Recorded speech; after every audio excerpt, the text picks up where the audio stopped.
সারা বিশ্বেই এখন তথ্য প্রযুক্তির জয় জয়কার। বহুদূর এগিয়ে গেছে আধুনিক সভ্যতা, কিন্তু সময় যেন এখনও থেমে রয়েছে বাগেরহাটের মোড়লগঞ্জের কয়েকটি গ্রামে। এই আধুনিক যুগেও সেখানকার মানুষেরা যেন 40 বছর পেছনের দুনিয়ায় আটকে রয়েছেন। সেখানকার মানুষদের জীবনযাপন দেখলে মনে হয় যেন 80-র দশকে বাস করছেন তারা। এখনও সেখানকার নারীরা সন্তান গর্ভে ধারণ করতে ভয় পান। কয়েক হাজার জনগোষ্ঠীর এভাবে পিছিয়ে থাকার মূল রহস্য কী? এই নিয়ে বিস্তারিত থাকছে পলাশ খানের প্রতিবেদনে।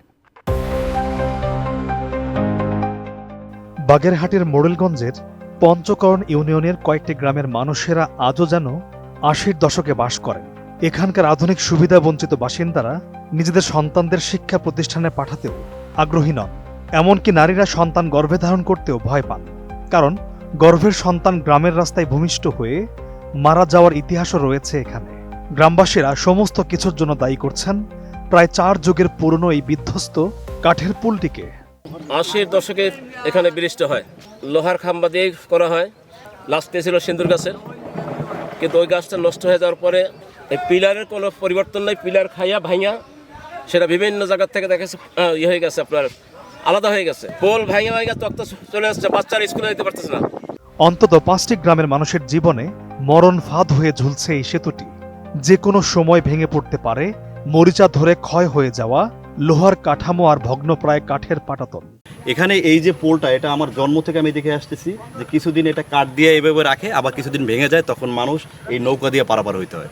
এবং এই অঞ্চলের লোকজন এখনও ঠিকভাবে এই পোলের কারণে, রাস্তার কারণে চিকিৎসা পায় না। অনেক লোক হাসপাতালে নেওয়ার আগে এই রাস্তায় মরে যায়। আশেপাশে সব জায়গায় উন্নত হয়েছে, শুধু আমাদের এই গ্রামটা এখন পর্যন্ত আমরা মনে হয় যে আমরা সেই আদিম যুগে বসবাস করতেছি। এখান থেকে রিক্সা, ভ্যান, অটো ভ্যান, যদি কোনো মানুষ অসুস্থ হয়, প্রেগনেন্ট হয়, কোনো অ্যাম্বুলেন্স এসে তাদের নিয়ে বাঁচার জন্য কোনো সুযোগ সুবিধা নাই। রোজকার সাধারণ খাবার এখন হবে অসাধারণ। প্রাণ স্বাদের মশলা, স্বাদ বাড়ায়, ঘ্রাণ ছড়ায়। জেলার সঙ্গে যোগাযোগের একমাত্র এই সংযোগ সেতুর বেহাল দশার কারণে ওপারের 5টি গ্রাম আধুনিক সভ্যতা থেকে প্রায় বিচ্ছিন্ন বলা যায়। এটা অত্যন্ত ঝুঁকিপূর্ণ অবস্থায় আছে, যা যে কোনো সময় ভেঙে পড়তে পারে, একটা দুর্ঘটনা ঘটতে পারে।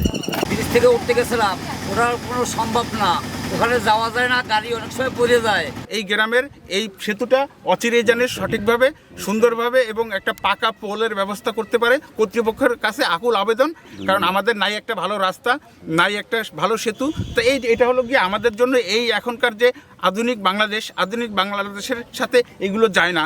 যে কোনো সময় এই সেতু ভেঙে পড়লে জেলা সদর থেকে শুরু করে সরকারি প্রতিষ্ঠান সহ বিভিন্ন প্রয়োজনে যোগাযোগ বিচ্ছিন্ন হয়ে পড়বে প্রায় 16,000 গ্রামবাসীর। এই বিপদটা আমাদের জন্য এমন একটি বিপদ যেটা আমরা কারো কাছে বলতেও পারতেছি না, আর আমাদের কথা কেউ শুনতেছে না। আমরা এই দূর অবস্থার ভিতরে আছি। আমাদের এই দূর অবস্থার দূর হবে কিভাবে? আমরা প্রায় এই পোলটা নিয়ে আতঙ্কে থাকি যে স্কুল কলেজে যাওয়া আসা অনেক অসুবিধা হয়ে যায়।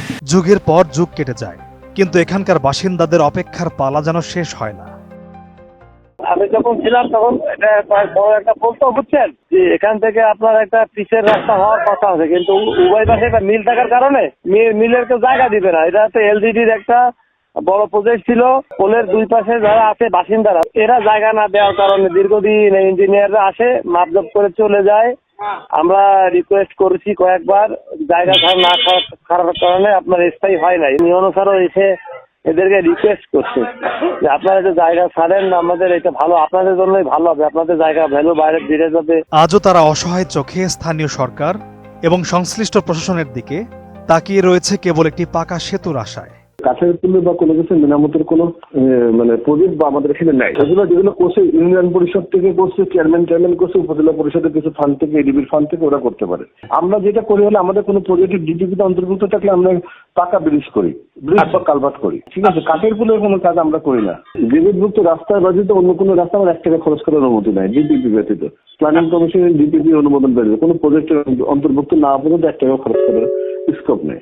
কোনো প্রজেক্ট আছে কিনা আমাকে আগে দেখতে হবে। স্থানীয়দের প্রত্যাশা সরকারের সামান্য হস্তক্ষেপে নির্মাণ হতে পারে একটি পাকা সেতুর, যেটা পাল্টে দেবে কয়েকটি গ্রামের মানুষের ভবিষ্যৎ।